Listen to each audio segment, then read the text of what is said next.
दोस्तों, यह कहानी एक महिला एसपी की है जो अपनी जिम्मेदारियों को गंभीरता से लेते हुए भेष बदलकर रात 11 बजे अकेले स्कूटी से निकलती है। वह अपने क्षेत्र में प्रशासन और कानून व्यवस्था की वास्तविक स्थिति को समझने के लिए यह कदम उठाती है। यह घटना उस समय की है जब वह महिला एसपी, जिसका नाम रुक्मणी है, कर्नाटक के एक जिले में नई नियुक्त हुई थी। अपने कार्यभार संभालने के 25वें ही दिन रुक्मणी ने सोचा कि क्यों न रात में चुपचाप बिना किसी को बताए अपने क्षेत्र का निरीक्षण किया जाए। उसने चेहरे पर मास्क लगाया, साधारण सलवार सूट पहना और अपनी स्कूटी लेकर निकल पड़ी। जैसे ही वह एक सुनसान इलाके से गुजरी, एक पुलिस चेकपोस्ट पर तैनात पुलिसकर्मियों ने उसे हाथ देकर रोका। रुक्मणी ने अपनी स्कूटी रोक दी। पुलिस वालों ने उससे गाड़ी के कागज मांगे। जब उसने कागज नहीं होने की बात कही तो पीछे बैठा एक दरोगा, जो शराब के नशे में था, सिपाही को इशारा करते हुए बोला, उसे हमारे पास भेजो। सिपाही ने रुक्मणी से कहा, साहब बुला रहे हैं, उनके पास जाओ। रुक्मणी ने जवाब दिया, अगर उन्हें कुछ चेक करना है तो वे खुद यहां आएं। यह सुनते ही सिपाही ने गुस्से में गंदे शब्दों का इस्तेमाल किया और उसे ताना मारते हुए कहा, धंधा करने निकली हो क्या? जा, साहब बुला रहे हैं। रुक्मणी चुपचाप दरोगा के पास गई। मास्क लगाए होने के कारण दरोगा उसे पहचान नहीं पाया। उसने रुक्मणी से मास्क हटाने को कहा। रुक्मणी ने मना किया तो दरोगा ने जोर देकर कहा, मास्क हटाओ। मास्क हटाने के बाद भी दरोगा उसकी असली पहचान नहीं समझ सका। उसने रुक्मणी को ऊपर से नीचे तक घूरते हुए कहा, डॉक्यूमेंट नहीं है तो फाइन भरना पड़ेगा। रुक्मणी ने पूछा, कितना फाइन? दरोगा ने जवाब दिया, 5000। रुक्मणी ने शांत स्वर में कहा, इतना ज्यादा? थोड़ा समझ सकते हैं? दरोगा हंसते हुए बोला, समझने की कोई जरूरत नहीं है, तुम्हारे लिए और भी रास्ते हैं। यहां स्कूटी छोड़ो, दूसरी गाड़ी ले लो और निकल लो। अगर गाड़ी चाहिए तो थाने जाकर ले जाना। रुक्मणी ने फिर कहा, थोड़ा जल्दी जाने दीजिए। इस पर दरोगा बेहुदा अंदाज में बोला, देखो, जो काम तुम वहां करने जा रही हो वह यहां भी कर सकती हो। सब व्यवस्था है, गाड़ी में चलो, तुम्हें एक भी रुपया नहीं देना पड़ेगा। बस 5 से 10 मिनट का ही काम है। रुक्मणी अपने गुस्से पर काबू नहीं रख पा रही थी। उसे लग रहा था कि अभी कुछ कहना चाहिए, लेकिन उसने खुद को समझाया। उसने सोचा कि अगर इस समय वह दरोगा को अपनी असली पहचान बता दे तो स्थिति और बिगड़ सकती है। अगर सामने वाले को पता चले कि वह एसपी है तो वह या तो डर कर शांत हो जाएगा या फिर और ज्यादा आक्रामक हो जाएगा। अगर वह नकारात्मक प्रतिक्रिया देता तो उसके लिए स्थिति और खतरनाक हो सकती थी। रुक्मणी ने समझदारी दिखाते हुए अपना परिचय न देने का फैसला किया और सोचा कि चुपचाप उसकी बातें सुन लेना ही बेहतर होगा। इसी बीच दरोगा उठ खड़ा हुआ। उसने रुक्मणी के कंधे पर हाथ रखा और सहलाने की कोशिश की। यह देखकर रुक्मणी ने झटके से उसका हाथ झटक दिया और दूर हट गई। वह घबरा गई थी, लेकिन उसके मन में एक बार भी नहीं आया कि वह अपनी असली पहचान बताए। पढ़ी लिखी होने के नाते वह जानती थी कि यह सही वक्त नहीं है। उसने सोचा, अभी कुछ भी हो सकता है, बेहतर होगा कि मैं यहां से निकल जाऊं, बाद में जो होगा देखा जाएगा। रुक्मणी ने तुरंत वहां से दौड़ लगा दी और भागती हुई दूर निकल गई। पीछे से दरोगा चिल्लाया, स्कूटी को थाने में जमा करवा दो, गाड़ी वहीं से मिलेगी, बाद में आकर हिसाब कर लेंगे। यह कहकर वह फिर से अपनी कुर्सी पर बैठ गया। उसके लिए यह सब सामान्य था। उसने सोचा, अगर काम बन गया तो ठीक, नहीं तो कोई बात नहीं। रुक्मणी आगे बढ़ी। उसके पास अब स्कूटी नहीं थी।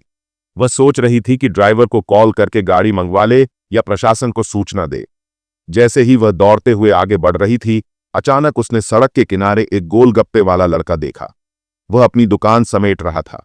ठंड का मौसम था और रात के 10 बज चुके थे, लेकिन सन्नाटा ऐसा था कि लग रहा था जैसे बहुत देर हो चुकी हो। रुक्मणी घबराई हुई थी। वह उस लड़के के पास गई और धीरे से बोली, मेरे साथ पुलिस वाले बदतमीजी कर रहे हैं। लड़के का नाम वीरेंद्र था। उसने रुक्मणी को ध्यान से देखा और कहा, मैडम, यहां तो ऐसा हर रोज होता है, इसमें कोई नई बात नहीं है। वह दरोगा बहुत गंदा इंसान है।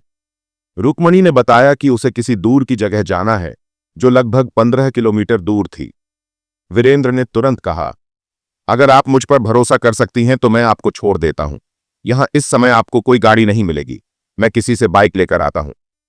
रुक्मणी ने वीरेंद्र को गौर से देखा। वह सोच रही थी कि क्या इस लड़के पर भरोसा किया जा सकता है, लेकिन कोई और चारा न देखकर उसने हामी भर दी।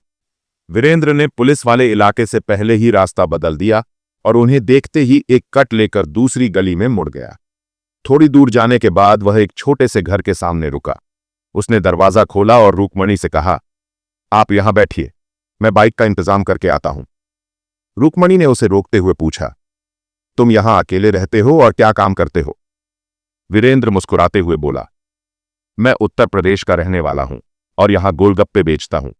शादी अभी तक नहीं हुई है, घर वाले लड़की देख रहे हैं। हां, मैं यहां अकेले ही रहता हूं। इसके बाद वीरेंद्र बाइक लेने चला गया। थोड़ी देर बाद लौट कर आया और बोला, अभी भैया कहीं गए हुए हैं, शायद देर हो जाएगी। फिर थोड़ा सोचकर उसने कहा, ठीक है, मैं किसी और से बात करता हूं, आप अंदर आकर बैठ जाइए। बाहर सर्दी थी। रुक्मणी पहले गेट के बाहर खड़ी थी, लेकिन अब उसने दरवाजा खोलकर अंदर कदम रखा। अंदर जाकर उसने चारों ओर नजर दौड़ाई। कमरा साधारण था, लेकिन दीवार पर ईश्वर की तस्वीर लगी थी। कुछ धार्मिक किताबें और उपन्यास रखे थे, जिससे प्रतीत हुआ कि वीरेंद्र पढ़ने का शौक रखता है। थोड़ी देर बाद वीरेंद्र बाइक लेकर आया और बोला, मैडम चलिए, मैं आपको छोड़ देता हूं। रुक्मणी ने उसकी तरफ देखते हुए कहा, अभी रात का समय है और ठंड भी बहुत ज्यादा है। रुक्मणी ने कहा, मेरा स्वास्थ्य खराब हो सकता है और तुम्हारा भी। अगर फिर से कोई परेशानी हो गई तो? अगर यहां रुकने की कोई व्यवस्था हो सकती है तो मैं यहीं रुकना चाहती हूं। वीरेंद्र ने थोड़ा झिझकते हुए कहा, मैडम आप यहां कैसे रुक सकती हैं? आप पढ़ी लिखी और बड़े घर की लड़की हैं और मैं अकेला लड़का हूं। आपको यहां रोकना सही नहीं लगेगा। रुक्मणी मुस्कुराते हुए बोली, ऐसी कोई बात नहीं है। अगर मुझे कोई दिक्कत नहीं है तो तुम्हें क्यों हो रही है? हां, अगर तुम्हें सच में कोई परेशानी हो रही है तो मुझे छोड़ने की कोशिश करो। वीरेंद्र ने थोड़ी देर सोचा और फिर कहा, ठीक है, अगर आप रुकना चाहती हैं तो रुक जाइए, मुझे कोई दिक्कत नहीं है। मैं कहीं और चला जाता हूं और सुबह वापस आ जाऊंगा। रुक्मणी ने उसे रोकते हुए कहा, अरे बैठो, मैं तुमसे बात करना चाहती हूं। आओ, थोड़ा बैठकर बात करते हैं। वीरेंद्र को यह सुनकर अजीब लगा, लेकिन उसने बाइक लौटा दी और वापस कमरे में आ गया। जब वह लौटा तो रुक्मणी ने पूछा, अच्छा, तुमने जो गोलगप्पे बेचे, क्या उनमें से कुछ बचा है? वीरेंद्र ने ठेले से बचा हुआ सामान लाकर रुक्मणी को गोलगप्पे खिलाए। रुक्मणी ने एक गोलगप्पा खाकर कहा, वाह, तुम गजब के गोलगप्पे बनाते हो। ऐसा स्वाद तो मैंने बहुत दिनों बाद चखा है। उसे अचानक याद आया कि कुछ लड़कियां ऐसी होती हैं जिन्हें गोलगप्पे बेहद पसंद होते हैं, चाहे वे किसी भी पद पर क्यों ना हो। उसने भी सोचा, चाहे कुछ भी हो जाए, गोलगप्पे तो खाऊंगी ही। अब रुक्मणी और वीरेंद्र के बीच बातचीत का सिलसिला शुरू हो गया। हालांकि रुक्मणी अपने बारे में ज्यादा कुछ नहीं बताती थी। उसने खुद को सामान्य वर्ग की बताई और यहां तक कह दिया कि स्कूटी भी किसी और से मांग कर लाई थी। उसने साधारण कपड़े पहन रखे थे, लेकिन पढ़े लिखे इंसान की पहचान उसके व्यक्तित्व से हो जाती है।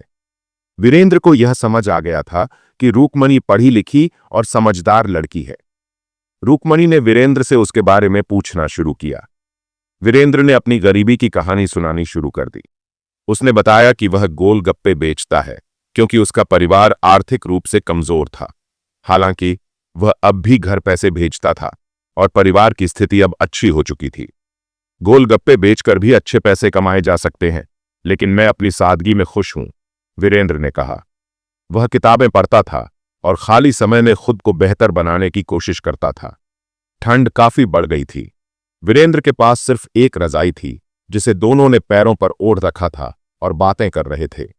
वीरेंद्र ने कहा, आपको भूख लग रही होगी, मैं कुछ बना दूं? रुक्मणी ने जवाब दिया, इस समय क्या बनाओगे? गोलगप्पों से तो पेट भर गया। फिर भी वीरेंद्र ने कुकर में खिचड़ी चढ़ा दी। जब खिचड़ी बन गई तो उसने अलग अलग प्लेटों में परोसी। रुक्मणी ने कहा, तुम भी खाओ। वीरेंद्र ने अपनी प्लेट निकाली और दोनों खाने लगे। खाते खाते दोनों एक दूसरे को देख रहे थे और बातें भी कर रहे थे। बातों बातों में रात के 2:30 बज गए। रुक्मणी ने कहा, ऐसा करते हैं कि हम पूरी रात बात करते हैं। सुबह 4 बजे जब गाड़ियां चलने लगेंगी तब तुम मुझे छोड़ देना। वीरेंद्र को भी यह अच्छा लगा। दोनों बातें करते रहे। सुबह होते होते रुक्मणी फ्रेश हो गई और तैयार होकर बोली, अब तुम मुझे वहां तक छोड़ दो जहां से गाड़ी मिल सके। वीरेंद्र ने रुक्मणी को पैदल वहां तक छोड़ा जहां से ऑन्टो मिल सकता था। उसने रुक्मणी को ऑन्टो में बैठा दिया। रुक्मणी ऑन्टो में बैठकर अपनी राह चली गई। इसके बाद रुक्मणी ने पूरी प्रक्रिया शुरू की और अपनी एसपी टीम के साथ उस थाने पर पहुंची। उसने निरीक्षण किया और उस पुलिसकर्मी को बर्खास्त कर दिया जिसने बदतमीजी की थी। यह खबर फैल गई कि निरीक्षण के दौरान कुछ गड़बड़ियां मिली और पुलिसकर्मी को नौकरी से निकाल दिया गया। यह कहानी केवल एक महिला एसपी की नहीं, बल्कि उस कर्तव्य निष्ठा और ईमानदारी की है जो एक अधिकारी को उसके पद की गरिमा तक पहुंचाती है। रुक्मणी ने यह साबित किया कि एक सच्चा नेता वही होता है जो अपनी आंखों से वास्तविकता को देखे और समाज में सुधार के लिए कदम उठाए। इस घटना ने न केवल भ्रष्ट पुलिसकर्मियों की असलियत उजागर की, बल्कि यह भी दिखाया कि अगर समाज में हर व्यक्ति अपने कर्तव्यों के प्रति जिम्मेदार हो तो व्यवस्था में सुधार संभव है। रुक्मणी की दृढ़ता और साहस ने यह संदेश दिया कि चाहे कितनी भी मुश्किलें क्यों न हों, सत्य और ईमानदारी हमेशा विजय होती है। यह कहानी हमें प्रेरणा देती है कि अगर हर अधिकारी, चाहे वह किसी भी पद पर हो, अपने कर्तव्यों को पूरी ईमानदारी और निडरता से निभाए तो न केवल प्रशासन सुधरेगा, बल्कि जनता का भरोसा भी मजबूत होगा। यह कहानी केवल एक महिला एसपी की नहीं, बल्कि हर उस व्यक्ति की है जो अपने साहस और निष्ठा से समाज को बेहतर बनाने का प्रयास करता है। अगर आपको यह कहानी पसंद आई हो तो कृपया इसे लाइक करें और सब्सक्राइब करें ताकि हम आपके लिए ऐसी ही और प्रेरणादायक कहानियां ला सकें। धन्यवाद। इस कहानी का उद्देश्य किसी को दुखी करना या किसी की भावनाओं को ठेस पहुंचाना नहीं है। हमारा उद्देश्य आपको जागरूक और सतर्क बनाना है ताकि आप इन कहानियों से सीखकर समाज में सकारात्मक बदलाव का हिस्सा बन सकें। दोस्तों, यह कोई साधारण कहानी नहीं थी, बल्कि एक सत्य घटना पर आधारित थी। तो आपको यह घटना कैसी लगी?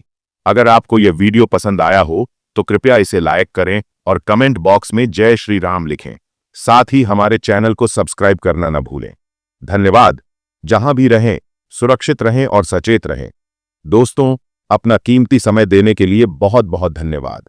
फिर मिलते हैं एक नई प्रेरणादायक कहानी के साथ।